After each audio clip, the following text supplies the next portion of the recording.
First thing I want to tell you guys is I promise you that Tate is too rich and too smart to do anything illegal. He's been too rich and too smart to do anything illegal for a very, very long time. As long as I've lived with him, I've never seen him do anything illegal at all in any way, shape, or form. Tate also, because he's foreseen of things, he always knew that this would happen. He's told you guys this would happen. He has many interview clips where he said this would happen. It's a 3-life process when you're someone that that let's say the Matrix or the mainstream news or the people in charge do not like you. It's a 3-step process. First, they try and cancel you. So they tried to cancel Tate. They really did. Unfortunately for them, they failed. So they failed on that end. So if they fail on canceling you, what's the next move? Well, the next move is jail.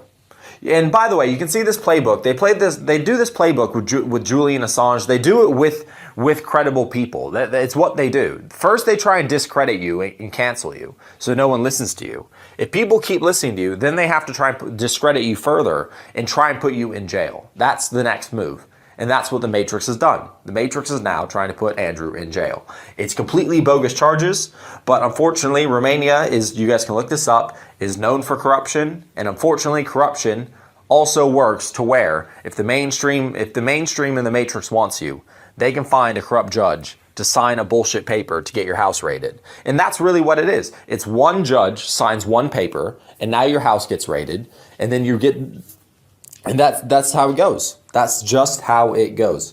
So, obviously that's all in the news now, because that's what it takes to discredit, right? Just the house raid alone is massively discrediting. Julian Assange, right? I don't know if you guys know who that is. He's the WikiLeaks guy who reported a bunch of news that the US government didn't want to get reported. Then one day, out of nowhere, some Swedish girl said that he raped her. And there's no evidence at all that that happened ever. And I'm pretty sure the charges were dropped and it never even went to court. But by then, he ran away and hid in exile in some embassy. He was in that embassy forever. Then they dropped those charges, and they added on some new charges about something about leaking sensitive information, like a sort of terrorist thing. So anyway, that's the playbook they played on Assange. Step 2 done. Will they attempt step 3? Because step 3 is, if they can't cancel you, and if they can't put you in jail, or if jail doesn't ruin your influence, the next thing they do is they kill you. They Epstein you. And Andrew's clearly said on multiple podcasts he will never kill himself. Andrew knew that this would happen eventually. It was always a possibility on the board. It was always, okay, well, we've done well in not getting canceled. We're not going to shut up because we're going to keep changing lives for the better.